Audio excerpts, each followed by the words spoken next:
the Fed will not be able to get interest rates to 5% without causing a recession, not to mention the impact on the deficit and a lot of other things.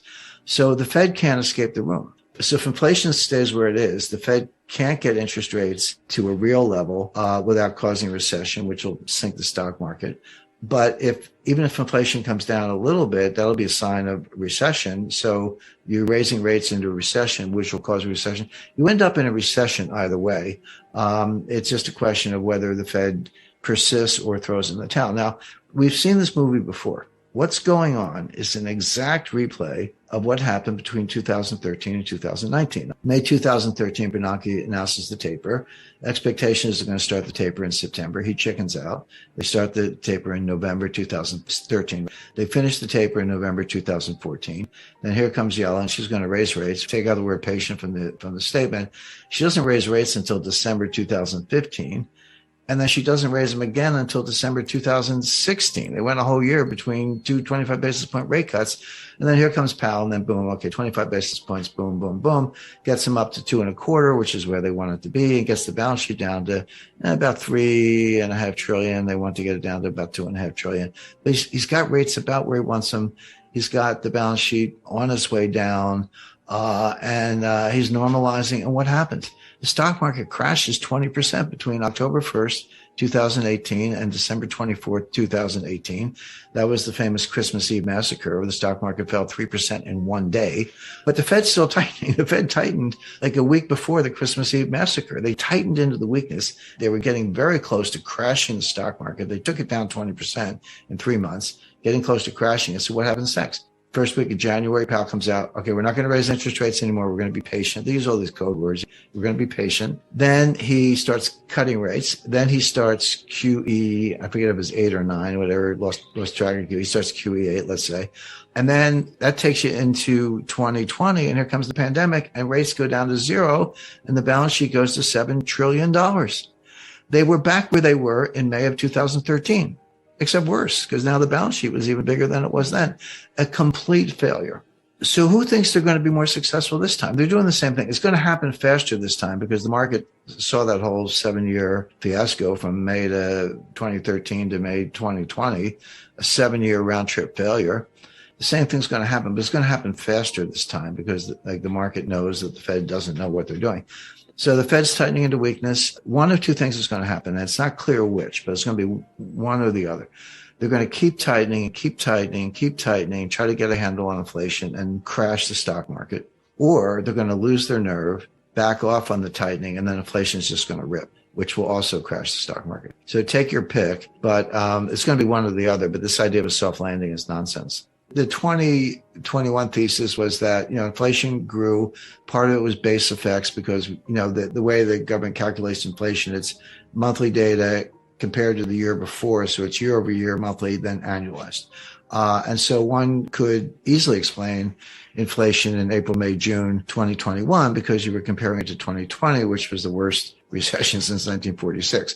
But the base effects would run off in September, October, November.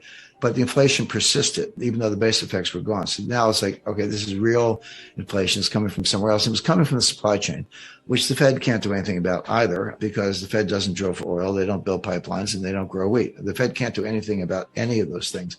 And that's where the war and the sanctions and the continuation of COVID played a role. So, I say you can have your own views, but you can't have your own data. The data is clear. The inflation is here. The supply chains are getting worse. But these supply chain disruptions didn't start with the war. They didn't even start with the pandemic. They started with Trump's trade war beginning in 2018. I found a very good book on that written by Lorianne LaRocco.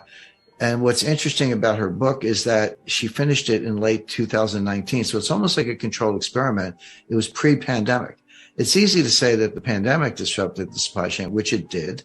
And the war disrupted the supply chain, which it did. But here we have a very rigorous study of what was happening to supply chains before either one. And the answer is they were a mess. They were a mess back then because of tariffs on China and China redirecting soybean purchase orders from the United States to Brazil. That sounds easy because Brazil grows soybeans. Well, guess what? You got to get the ships to Brazilian ports. You got to rearrange all the logistics lanes. That was happening already. Pandemic made it worse, and now the war makes it even worse than that. Yeah, the world is breaking up. We're decoupling. Globalization is over. There'll be a new form of it. It's not the end of world trade, but you're going to see, maybe the Five Eyes, UK, US, Canada, Australia, New Zealand, and friends in Western Europe form a new trading bloc, but exclude China and Russia. It'll be a little bit more like the Cold War. I talked to Paul Walker about this, but here's what happened in the 70s. Now, it started as cost push inflation. It was the Arab oil embargo in 1973, after the 1973 war, the Israel-Arab war. Then the Arabs threw the embargo on us. The price of oil quadrupled. It went from $3 a barrel to $12 a barrel. It sounds cheap, but that's a 300% increase. And then we had a severe stock market crash and recession in 1974, which at the time was the worst since the Great Depression. We've had worse ones since, but at the time, that was the worst recession since the Great Depression. Then we come out of that, and along comes the Fed, and we went off the gold standard. Nixon had an easy monetary policy in 72. It was a little earlier for his reelection effort, et cetera. So here comes the inflation. But what happened along the way, and then you had another Arab oil, actually an Iranian oil embargo in 1979 after the Ayatollah took over. So there were double oil shocks. That was supply-driven cost push inflation. But along the way, it morphed into demand pull. It morphed into a demand-driven inflation. Now, I lived through it. I mean, I was a young, up-and-coming lawyer at Citibank and a senior officer living in New York City. And that was the world where if you wanted anything, new furniture, TV set, vacation, whatever, you dropped everything, ran out and did it because the price was going up so fast. So that's instructive in two ways. Number one, it shows that the Fed's always behind the curve. It shows that these things can persist a lot longer than people expect.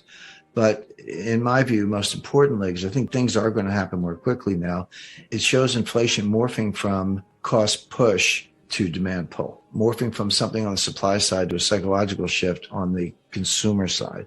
And Volcker crushed it, but at a huge cost. Unemployment was about 11%. He took interest rates to 20%. How does that feel? Mortgagors and student loan holders and others, 20%. You're talking about 40% on credit cards in that world. And people forget, well, doesn't inflation, don't you have high growth or whatever, at least, or low unemployment? No, we had stagflation. We had inflation and high unemployment. There were 3 recessions between 1974 and 1982. We had 3, 1974, 1980, and 1981, which lasted until 1982. And by the way, people lost confidence in the dollar. In the late 70s, Jimmy Carter's Treasury issued what they call Carter bonds. The U.S. Treasury issued debt in Swiss francs. Now, it was Treasury debt. You had the Treasury credit, but it was denominated in Swiss francs because nobody wanted dollars. That's how bad things were. The supply chain was breaking down before COVID. Now, of course, COVID made it worse, yes. And the war in Ukraine made it worse yet, yes. But this really started with Trump's trade war in 2018. So that, like I said, there's a thread that runs through all these things. So not to throw out my hands, I'm not going to do that. But when you ask me that, I'm thinking, well, you want to talk about China, Ukraine, supply chain, Biden? They're all a big deal. If in terms of tragedy, probably the war in Ukraine is the most important because it's highly, highly significant economically and strategically. But of course, it's a human tragedy going with it. If Chinese real estate implodes, okay, there's some hardship here and there, but it's not like people being killed or maimed or forced into refugee status. And that is part of what's going on in Ukraine. So that's probably the biggest single one, but I wouldn't miss the fact that all these learned about inflation, but there's a big backstory there. But I always say when it comes to your own money, everybody has a PhD in economics. You don't need Larry Summers to tell you what's going on with your budget and your ability to feed your family or keep a roof over your head. So people get inflation. One of the reasons it's so politically toxic is because it's unavoidable. You can't fudge it. You can't spin it. It's like, hey, if I used to fill up my Ford F-150 truck for $50 and now it's $125, A, you get it. It's right in your face. And B, that's $75 that you don't have to take your spouse out to dinner, buy a new jacket or whatever. So there's kind of demand destruction at the same time you're spending more money on the one thing you can't do without. So people get it. But then from there, the question I get the most is, hey, Jim, is this going to cause a recession? Are we going to have a recession? And as recently as a few months ago, I would say, yeah, I think so. You can see it coming late this year, early next year. Now I say, we're in a recession. I mean, it's not coming, we're in it. And there's data. I never make statements like that, Brian, without supporting it. So the standard definition of a recession is 2 consecutive quarters of declining GDP. There are a few more bells and whistles having to do with unemployment and a few other things, but that's the rule of thumb. So based on that, based on the best available estimate for a second quarter, likely to be accurate, we're in a recession today. Now, it's not severe, but that's like saying I'm in bed with pneumonia, but I'm not dying. Well, okay, but we're in a recession right now, and there's a lot of whistling past the graveyard. I mean, the stock market is still greatly overpriced. There's still the buy the dips mentality hasn't gone away. It's still there. You got people like Jim Cramer yelling, buy Netflix or whatever, and there's institutional support. There's momentum trading. Of course, 95% of the trading is by robots. So you got to reverse engineer the 27-year-olds from Bangladesh who don't get out much. They're the ones really writing these algorithms.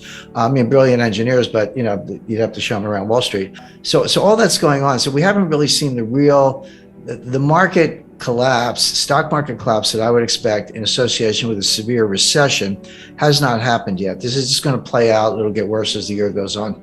All right. So you're expecting a major correction in stock markets on the back of a recession. I'm not alone. I mean that is my expectation. I have my own models and I look at it closely. But if you listen to Michael Burry, Jeremy Grantham, Charlie Munger, these people have been around and they run hundreds of billions, and they're saying the same thing. So, so every now and then someone will throw some statistic at me and I go, how long is your time series? And I go, we took it back 5 years. I was like, talk to me if you've done it for 100 years, because that's a little more meaningful. But Jeremy Grantham actually did do a 100-year time series and looked at bubbles all over the world, 1929 US, 1989 Japan, 2000 dot-com stocks, and many others. And he said he's never seen anything like it. It's a triple, greatest bubble of all time, times 3, in the sense that it's real estate, stocks, and other asset classes. So I do. That is my view, but it's shared by a number of other analysts. And that would mean like S&P coming off another 20-30%? Yes. And again, you have to remind people. 1929, everyone's like, October, I think 18th or 19th. It was late October 1929. The stock market fell 22% in 2 days. It wasn't one day. It was like 12% one day, 11% the next day. So 23% over 2 days. But that wasn't the crash. That was the beginning of the crash. This Dow Jones fell 82% from top to bottom. Now, it took 3 years. It bottomed in June 1932. Started in October 1929, so not quite 3 years, but that fell 82%, and that happens. So we're down. Nasdaq's down, bounced back a little bit in recent days, down close to 30%. Down, the S&P down over 20%. We're in bear market territory, but that's just the beginning. That's not what a full bear market, market adjustment looks like in the face of the kind of recession that I expect. Talk to me about inflation, because I was looking at some of the inflation numbers, and you have to go back to the 80s to see anything that's approaching double digit. I remember being just a kid hearing about double digit inflation. I could kind of remember the gas pumps, the lines at the gas. It's like a distant memory of me in the 70s. But how do you talk to younger people these days about what inflation is or it means? Because I don't think people really grasp what it actually means to your savings or to the economy in even a medium term. Well, that's exactly right, Brian. And if you, you're a little younger than I am, but I lived through it. I started my career in banking in 1976, and I remember my wife and I used to kid each other. She was in advertising, I was in banking, and the inflation was so bad. You'd get a raise every like 4 or 5 months. And you didn't have to ask. They would just give it to you because they knew that you were going to quit if they didn't keep up. So she would get a raise, and she was making more than I was at the time. So we'd go out to dinner, and then I would get a raise, and I was making more than she was. So we would just tease each other about that. But that's how it was. And the psychology was, if you needed a TV set or refrigerator, new car, whatever, you say, I better buy it now because the price is going to be higher. If I wait a month or 2 months, the price is going to run away from me. So it had huge behavioral effects. Of course, gold was, going to the moon. There was a lot going on at the time. But Brian, you're right when you say we're putting up inflation numbers today that are the highest in 40 years. That is correct. A little 41. Actually, it was 1981 before we saw these numbers. But I remind people, the inflation in 1981 was the end of a 10-year period of inflation. It wasn't the beginning. It's like, there's some inflation. Yeah, we did, but it had started. I mean, in some ways it started in 1968 and it really took off in 1974, 75. So 81, these numbers, that was when Volcker finally got it under control.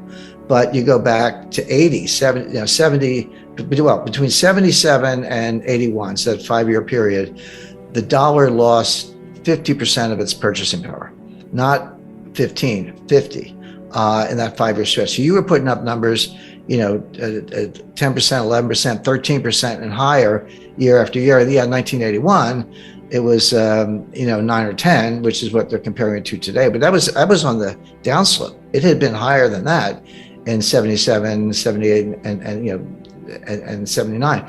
So the question is this the beginning of an inflationary surge where it's going to get even worse and it is going to last 5 years? Or is it different than that? But keep that in mind, because the 40-year comparison, it is correct, but that was the tail end of an even worse episode. And again, there is this comparison to the 70s. By the way, I think the situation we're in today is very different from the 1970s, and I'll explain why. In the 70s, it was triggered from the supply side with first the Arab oil embargo in 1973 as a result of the 1973 Arab-Israeli war. And then the price tripled, but it went from $2 to $6. Okay. But in percentage terms, that's a huge jump, but it was still $6.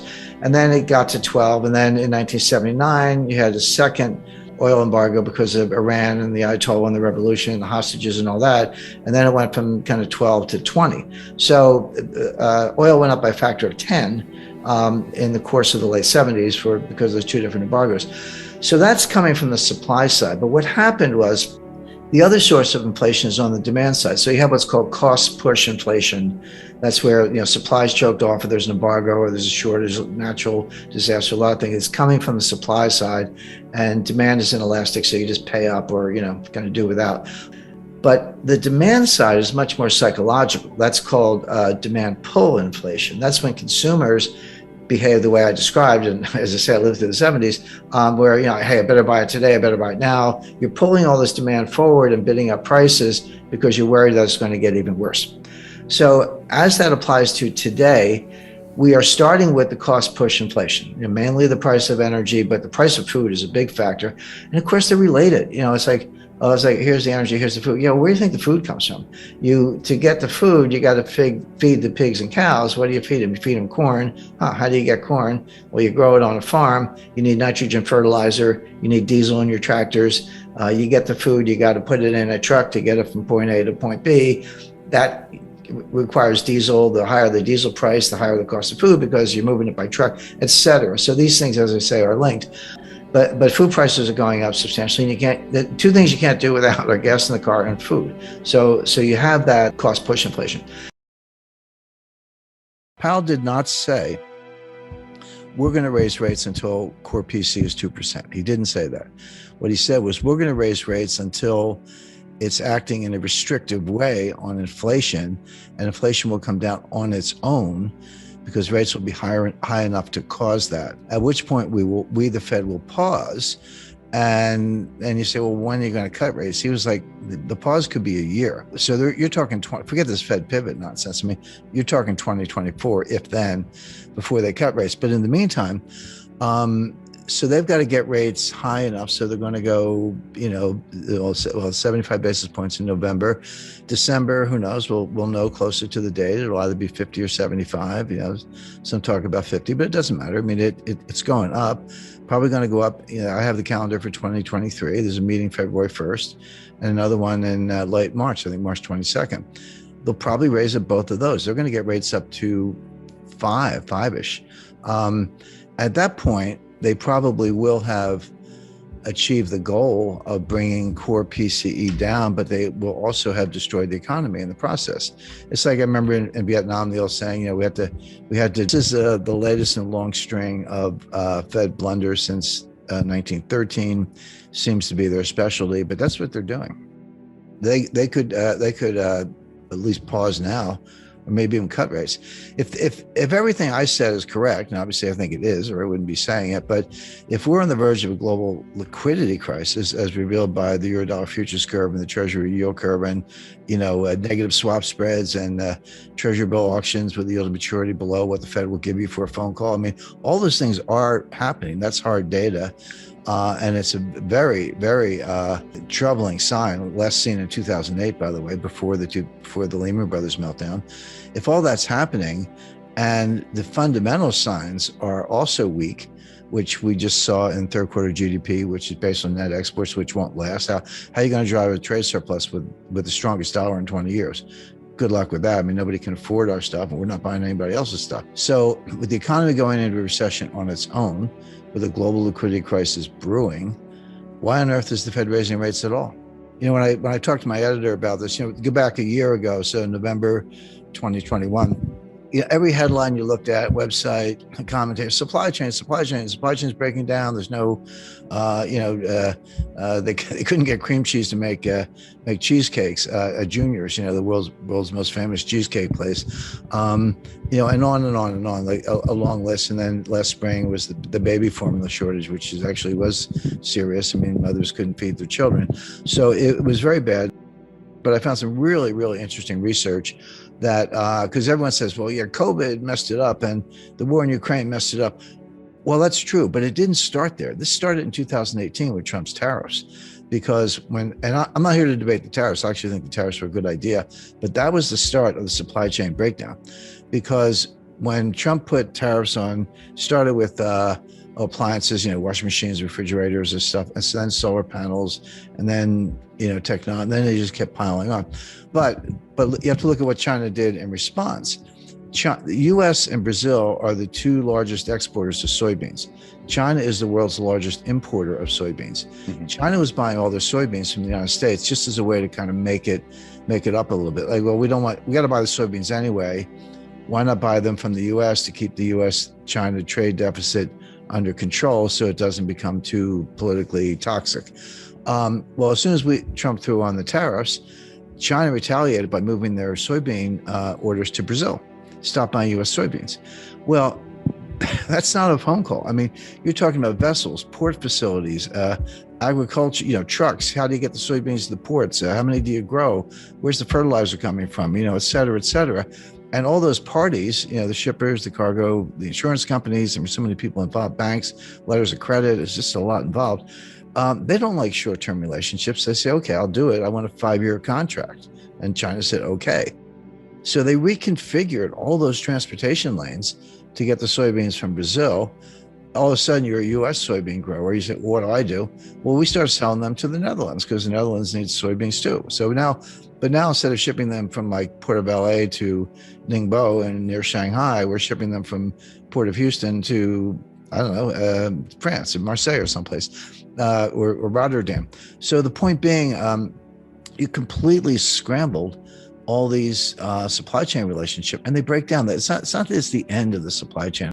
So there's nothing new about supply chains. We can document to the Bronze Age. What was new, beginning around 1989, was supply chain science.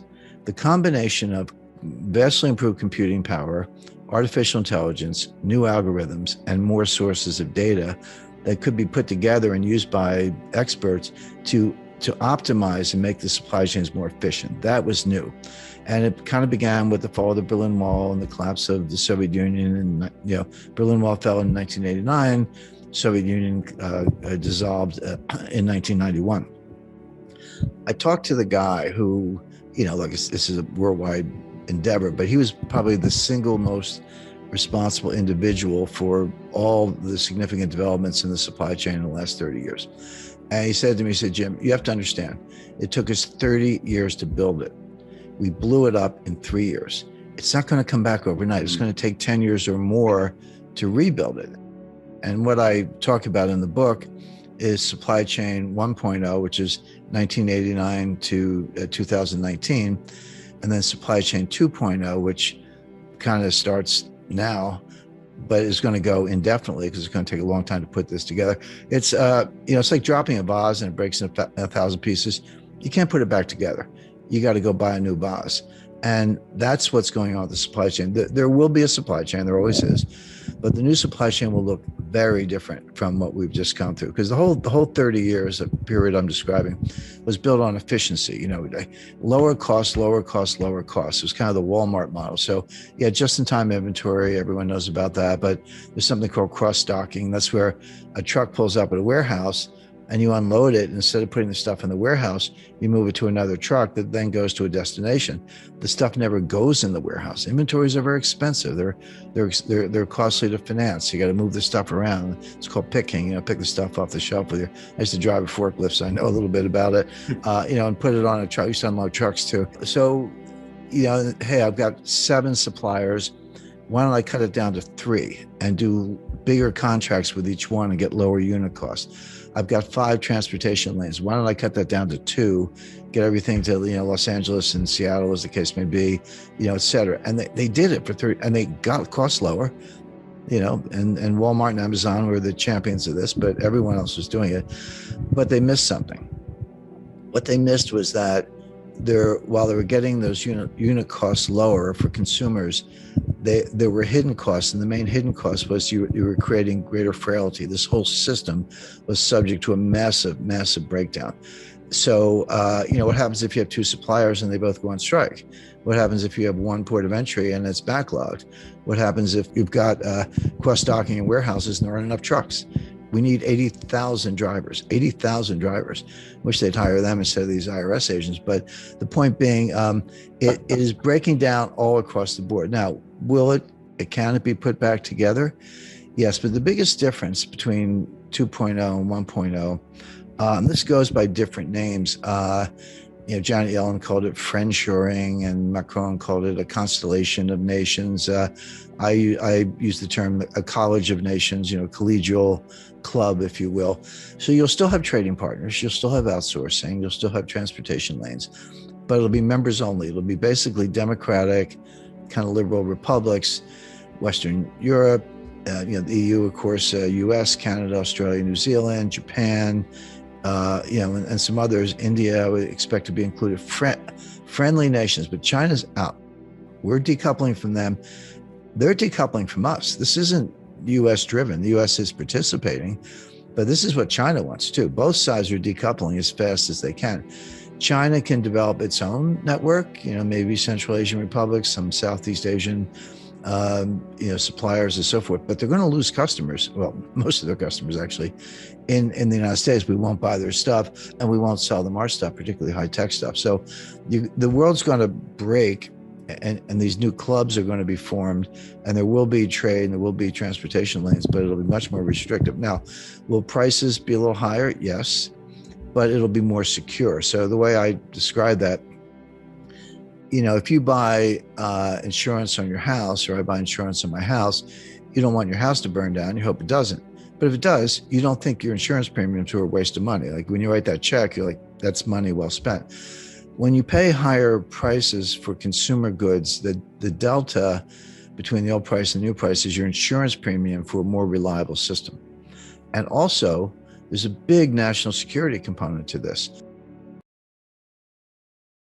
I'd rather be the US than China. China's in even worse shape for different reasons. It's not so much interest rate policy, although they're subject to global interest rate policy and exchange rates coming from the Fed. But you can see it in real estate. It's a full-scale collapse. They're propping it up, but the buyers aren't interested. In other words, the Chinese government is telling the banks to lend money to real estate developers who can't finish housing. Well, that sounds good. It's like, okay, here's some money, finish the housing. But the buyers are not flocking in. The buyers have been burned. They're shying away from that asset class. They want to increase cash. They're looking at other asset classes. They don't have a lot of choices because China has very strict capital controls. They're trying to get their money out by means legal and illegal. They're buying gold when they can. But as I say, they may not have a lot of choices, but even money in the bank looks pretty good compared to what's going on in real estate. The problem is too big. The bubble is too large. It's gone on for too long. We don't hear about it the same way we did about the Japanese real estate bubble in 1989, 1990. That was an epic crash. Japan is still not recovered. I remember in the 90s, early 2000s, they talked about the lost decade. Well, try 3 lost decades. That's going into a 4th. That's Japan, 8 or I've lost count, actually 8 or 9 recessions since 1989. But it's really just one long depression. That's the way to understand the Japanese economy. China's going into something like that. We don't hear much about it because they're not transparent. They lie about their numbers. You need to look at private sources and use other analytic tools to understand what's going on there. But they've got drops in consumption, industrial output, real estate's collapsing. Their price indices are collapsing. All this fear of inflation. It's been around. It's real, but it's now turning around very quickly. And you can see that in China. China's going through something that the world has never seen.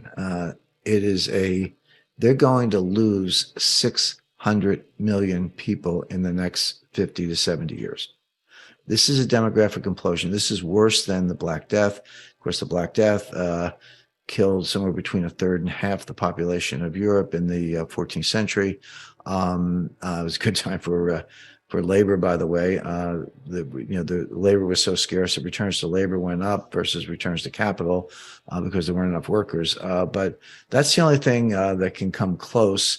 Even the Spanish flu of 1919 killed about, no one's certain of the number, but between 100 million and maybe over 200 million people. The 30 Years' War was certainly, in the early 17th century, was certainly highly destructive. But what's going on in China now is worse than any of those things. It has to do with simple demographic math.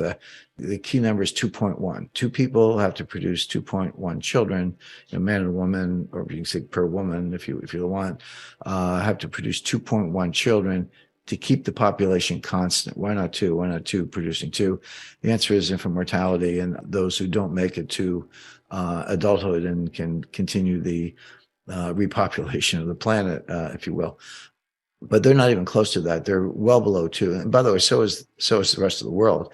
So is Australia and the US and Western Europe and a lot of other places. This is a global phenomenon, but it's particularly acute in China. It may be the case that China's replacement rate is or birth rate is actually 1. It has to be 2.1 to maintain. It could be 1 or lower. This is a demographic implosion unlike anything anyone's ever seen. It also has a dynamic. You can't reverse it very quickly. It feeds on itself, as I was talking about inflation earlier. So this is going to continue for 50 to 75 years. They're going to lose 600 million people. There are a lot of definitions of GDP, 4 or 5 part definition. There are more complex calculations, but there's one really simple definition. It only has 2 factors: population and productivity. How many people are working and how productive are they? That's nominal GDP. That's one definition of gross GDP or nominal GDP. Well, if your population is dropping from 1.4 billion to 800 million, you're losing 600 million people. And then what about productivity? Well, the other thing that's going on is China's population is aging very quickly. So you get a population of people in the 70s, 80s, and 90s with very large amounts of cognitive decline, dementia. Obviously, there's no productivity there, but it's worse than that because then you look at the shrinking population between the ages of 25 and 54. It's called their prime working age. More and more of those people are going to have to be involved in elder care. They're going to have to be basically caretakers or caregivers for the older population I described. A very worthy job, but not one that lends itself to productivity gains. Bathing hasn't changed in about 5,000 years. Robots don't do baths. The only real innovation in bathing in between 1870 and 1940, we did see the rise of indoor plumbing and hot water. That's good. I enjoy both, but that's it. I can't think of any other bathing innovations in the last several millennia. So if you have a shrinking working age population, a rising older population, high degree of cognitive decline, and a big slice of the working age population having to provide elder care or be caregivers for the older population, tell me where your industrial output's coming from. Tell me where your productivity is coming from. And sorry if I mentioned this already, but 50% of the water in China is poisoned because of, just their industrial practices. If you're a gold miner in Australia, I've invested in gold mines around the world. I know that places like Canada, the US, and Australia, if you use cyanide to leach the gold, and that's a very common technique, you have to account for every, microgram. Whatever you put in, you got to take out, weigh it, dispose of it properly. In China, they just dump it into the rivers, and so the rivers are poisoned. So China is an economic, demographic, industrial, moral, religious wasteland, and will suffer. It's already in a recession. Just to cut to the chase, again, they lie about their statistics. So here you have the two largest economies in the world, U.S. and China. U.S. is slowly going into what I expect will be a severe recession. China is in a century-long decline, unlike one that the world has ever seen. That could eventually lead to social unrest and a regime change, but let's not count on that in the short run. Just expect China to shrink and become more autarkic, decoupled from the Western world, and certainly not be a source of growth. Taiwan Semiconductor Manufacturing Company, the largest and most sophisticated semiconductor manufacturing in the world, and semiconductors are in everything. It's not just computers. There are 1,400 semiconductors in an automobile. There's a semiconductor or more in your dishwasher, your refrigerator, your washing machine. They're everywhere. Internet of Things. We all understand that. So TSMC, based in Taiwan. The United States has a military doctrine called the broken nest theory. And what it says is that if China, well, it comes from a Chinese proverb, ironically, and it says, if the nest is broken, how can the eggs survive? And what it means is that if China invades Taiwan, I'm not forecasting an invasion, could happen though, we or the Taiwanese will very quickly destroy all the semiconductor manufacturers in Taiwan. We'll just blow them up. And China won't get anything. They'll have the broken nest. Taiwan Semiconductor knows this. They talk to the U.S. intelligence and military. If one of our supply chains or one of another country's supply chains that we rely on collapse, it could cause an unprecedented economic super collapse on a global scale. And that's how we could end up with this $85 trillion economic super collapse I'm predicting. $85 trillion being the value of the global economy. Because remember, our current supply chain is interconnected on a global scale. And if there is a single point of failure, the whole system is going to come collapsing down. Farming, banking, healthcare, oil and gas, tech, and so on. This isn't the first time I've warned Americans about this before. On May 11th, 2020, I told my followers, the economy will not return to normal for years. There are serious constraints on supply. I issued another warning about my research on November 24th, 2021. The supply chain difficulties will certainly grow worse. The remedies will take years and sometimes decades to implement. And yet another in 2022. Don't believe the happy talk about a temporary supply chain crisis. I'll say that again. The crisis will last for years with predictable negative effects on economic growth. But now things are even worse than ever before. And I fear this economic super collapse could hit American soil in the next 6 to 12 months. So this may be my last and final warning before it's too late. It's why I'm warning people around me it's only a matter of time before the world economy comes crashing down. Because when you talk about risk of catastrophic collapse, the risk increases with the size of scale.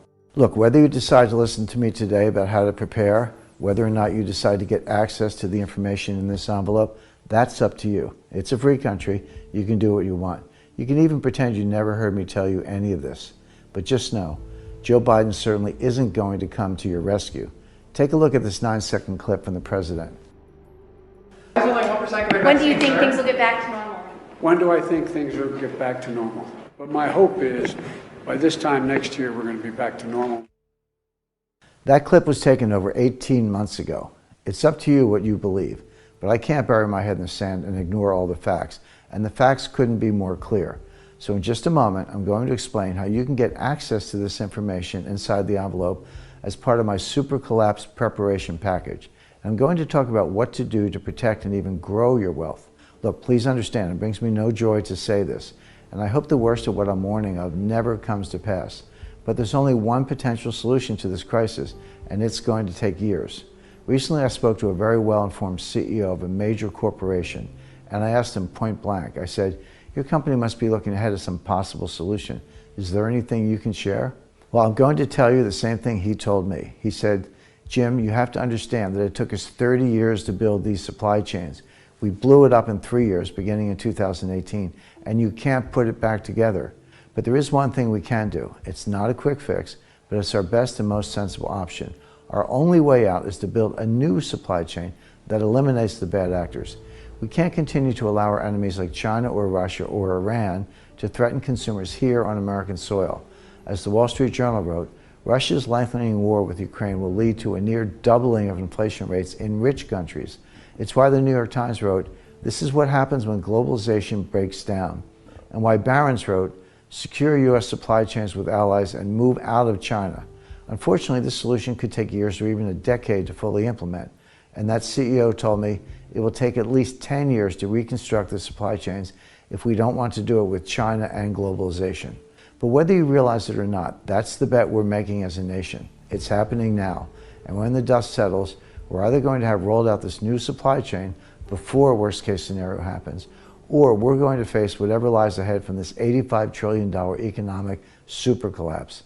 Now maybe you're wondering how bad things could really get. Let me answer that question with another question. Do you remember your life at the beginning of the pandemic? Despite all of our freedoms we all hold so dear, an unelected official with the ear of the president recommended immediate lockdowns, and suddenly we heard demands like shelter in place or stay at home, backed up by the threat of arrest. Large swaths of the economy ground to a halt. Looting took over our towns and cities. Because so many businesses were shut down, people were emboldened to take to the streets. But if most Americans don't have access to enough food, water, or other necessary supplies, do you really believe our streets and our businesses won't see more violence? It's why gun sales keep hitting all-time highs as more and more Americans prepare for whatever lies ahead.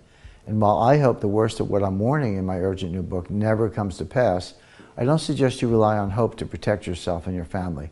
I'm certainly not. Here's how I'm ensuring my family's well-being. First, I would suggest stocking up on essentials, just like I've done. I have a fully finished area in the basement of one of my properties, the address of which I keep totally private. It provides me with a warehousing area for months' worth of canned foods and other non-perishable provisions. That's important. Don't stop with a 3-day supply like the CDC recommends. Make sure you have enough water, basic food, and toiletries to last at least 3 months. And keep them in a safe area where they can sit without damage or spoiling. I would also recommend buying several large capacity freezers. I already have 3 and I may continue purchasing more. If you have the means, consider installing alternate energy solutions in case of a worst case scenario. I've already installed the largest non-commercial solar power system in New England on my property. If you can, have alternative sources of power generation on your property. I've also dug 3 wells, planted abundant gardens, and built a significant greenhouse. But whatever you decide, do recognize that none of it will matter if you're not getting accurate information about what to expect in the coming days. Like I said, to be able to make the right decisions during a crisis, you need to lean on someone. So if that's not me, you should find another well-connected person you can trust, ideally someone who's previously held a position of power in our government. But if you want to learn what's inside this envelope and see what I know, right now is your chance. See, I've gone ahead and published this information I'm holding here in this envelope inside my newest book. It has brand new proof of the unfolding situation and inside level details on how it will play out. Urgent Preparation Report number 1. Buy this asset after securing your family's food and energy. As the economy collapses and the shelves are bare, the government will respond by printing even more money. When it does, the value of the dollar will be destroyed through inflation. But 5,000 years of history proves that one item, gold, outlasts every other currency as a form of money. And I believe that economic collapse occurring right now will send gold skyrocketing over the next 6 months. That's why I'll send you my urgent report called The Perfect Physical Gold Portfolio. Everything you need to know about buying the right kind of physical gold as part of my Super Collapse preparation package. You'll find everything you need to know about investing in gold before the price blasts through the ceiling, including, is gold safe to invest in? How much should I invest in precious metals? What metals should I buy and what should I avoid? What are the best places to buy gold and other precious metals? What are the safest ways to store gold to avoid theft or government confiscation? And much more. Plus, I'll also send you Urgent Preparation Report number 2, my Biden Bucks Protection Plan. I haven't mentioned it yet, but during my research, I came across a troubling executive order that President Biden just signed. See, every time there's an economic crisis, the government responds with massive new programs to try and control the economy and its citizens. In 2008, it was bailouts of big banks and new government agencies to regulate the financial industry. This time, it will be much worse. I've uncovered a plan for U.S. government cryptocurrency I call Biden Bucks that I believe the government will unveil during this economic collapse to control your money and manage the societal fallout. By the time this program is announced, it will be nearly impossible for everyday Americans like you to protect their wealth and keep their privacy, which is why I've created another urgent report to get you prepared ahead of time.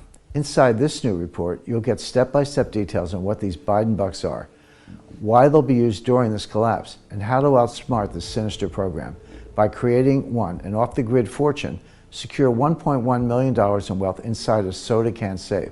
2, saving your freedoms, have liquidity and spendable wealth without using Biden Bucks. And 3, growing your personal wealth. You'll get possible investment upside as events unfold. And 4, ensuring you maintain your wealth regardless of external conditions. Building your own off-the-grid portfolio now will protect you from the government surveillance state coming during the economic super collapse. Biden Bucks testing is underway. The digital dollar could be rolled out soon. Before it's too late, make sure to protect yourself and your retirement savings. You'll find everything you need in this urgent report as part of my super collapse preparation package. But that's not all, because you'll also get urgent preparation report number 3. Secure this secret off-the-grid asset. You see, I've learned of another little appreciated asset that's a liquid form of wealth. It can't be tracked or traced. It's completely legal and easy to find if you know where to look. Over time, its value has steadily grown, but very few people know anything about its investment potential. You're about to be one of the few. I believe you must include this secret asset in any off-the-grid portfolio.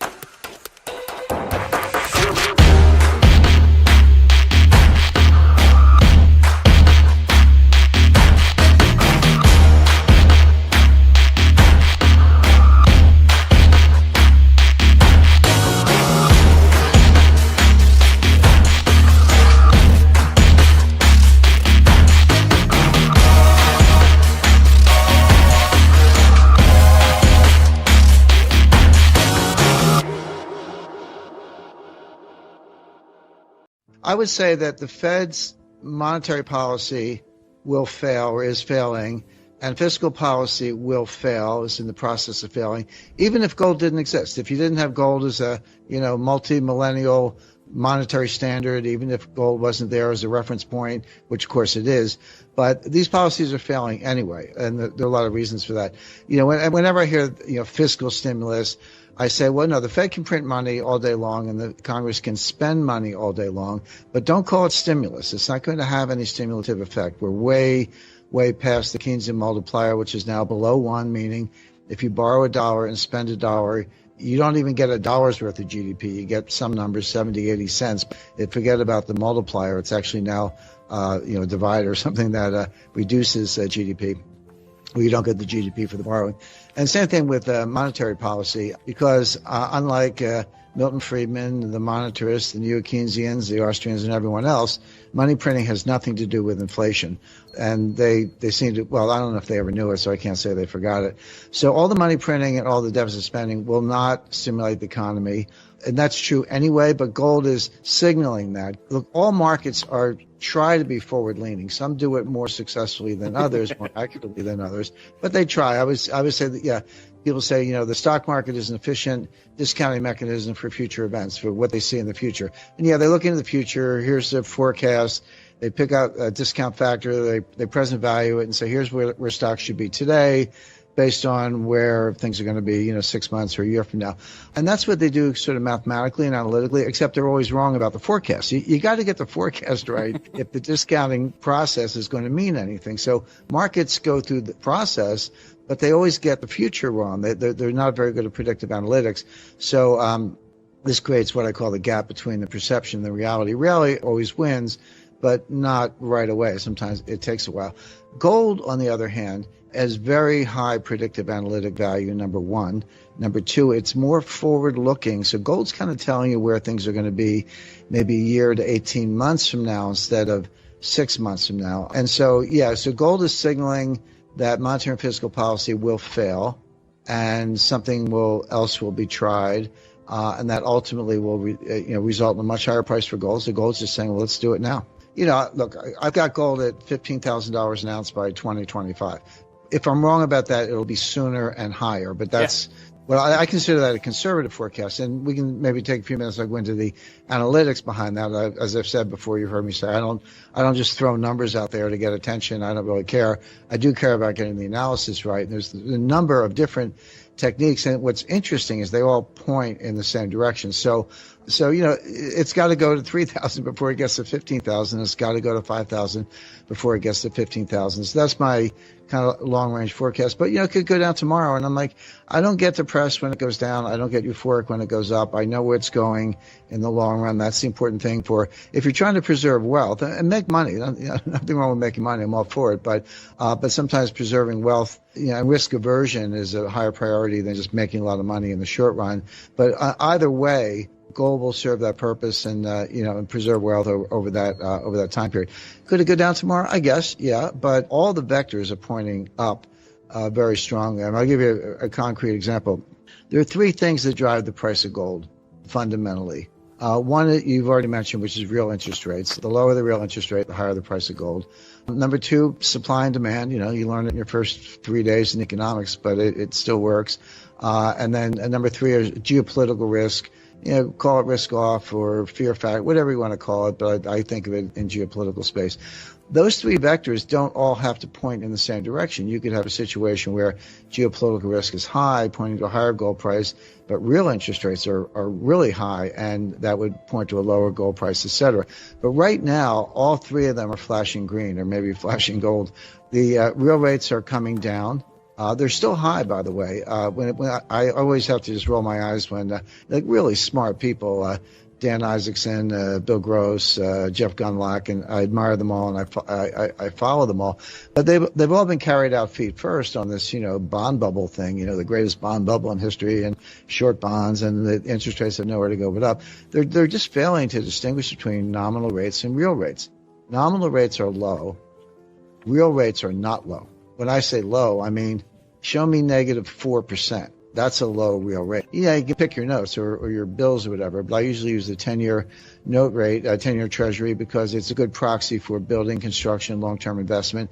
People don't borrow overnight to build a building. They borrow for 7 years if they can, et cetera. So to me, that's my proxy for sort of economic growth and inflation forecasting. That's it's about 70 basis points today, et cetera. But inflation is, 1.5, take your index. So that puts the real rate, maybe negative 25, negative 50 basis points. Well, thank you very much. But, I remind people in 1980, I borrowed money at 13%, but inflation was 15%. And my borrowings were tax deductible, and the tax rate, I lived in New York City at the time, was 50%. So my real after-tax rate was about negative 7.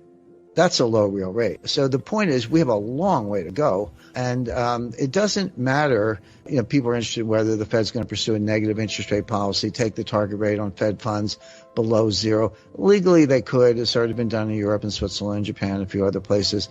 I don't necessarily forecast that. I don't think the Fed necessarily wants to go there.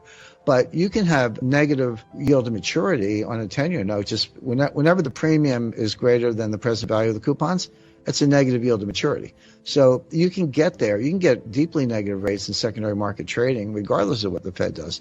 And that will happen. And so, in the DV01, dollar value of 1 basis point is higher as the absolute level of rates gets lower. That's just, duration, just bond math. 101. So we're going to have huge capital gains in 10-year notes as the yield to maturity goes, towards negative 1%. But that's going to be an enormous boost for gold. And we're not even there yet. We're seeing kind of a spike in gold prices when real rates are still, relatively high. They're only mildly negative. I was declarative when I said printing money does not cause inflation, and it doesn't. Again, I'll just use the last 12 years as Exhibit A. We should probably relate to the viewers what does cause inflation. And the answer is velocity, the turnover of money, the lending and the spending. But the problem is velocity is a psychological phenomenon. The Fed can stick the landing on money supply. They can get it down to a couple decimal places if they want. But if you want to control velocity, which is the key, that's psychological. So what you have to do is change the psychology. What is the psychology right now? It's deflationary. The savings rate in May was 33%. It had been going up. It kind of made its way like from 4% to 7%, but then it spikes to 33%. Well, savings is a good thing. You can drive an economy if you can convert savings into investment. And furthermore, if the investment is productive, unlike what China's doing. But we got some infrastructure or some other projects, R&D that would be productive. That can drive an economy. You don't have to drive an economy on consumption. You can drive an economy on productive investment. But the problem is twofold. Number one, it has a much longer time frame. That's a 5-7 year time frame. And it comes, in the short run at least, at the expense of consumption. Our economy is driven 70% by consumption. If you substitute savings for consumption, you're killing velocity. Because if I put my money in the bank and leave it there, the velocity is zero. And I remind people, $5 trillion or $6 trillion times zero is zero. You can print all the money you want, but if you don't have velocity, you don't have an economy. And so the question is, how do you change the psychology? How do you get and by the way, it makes sense to save. If you're unemployed, you better be saving because you're maybe lucky if you can pay the rent. But even people who are working or still have their jobs, they're worried, maybe I'm next. Maybe they fired a guy down the hall, but maybe I'm next, and maybe I better save more just in case, and so forth. So, and that's not a bad thing. I'm not saying that doesn't make sense. That makes a lot of sense, but understand what it means. It's deflationary. It reduces velocity. It offsets the increase in the money supply, and it's very hard to get out of. I mean, Keynes called it a liquidity trap, and he was right. That's what it is. So how do you change the psychology? Well, you need something big. You need something dramatic that's going to get people to say, wait a second, what's going on here? Well, one of them would be a $5,000 price for gold.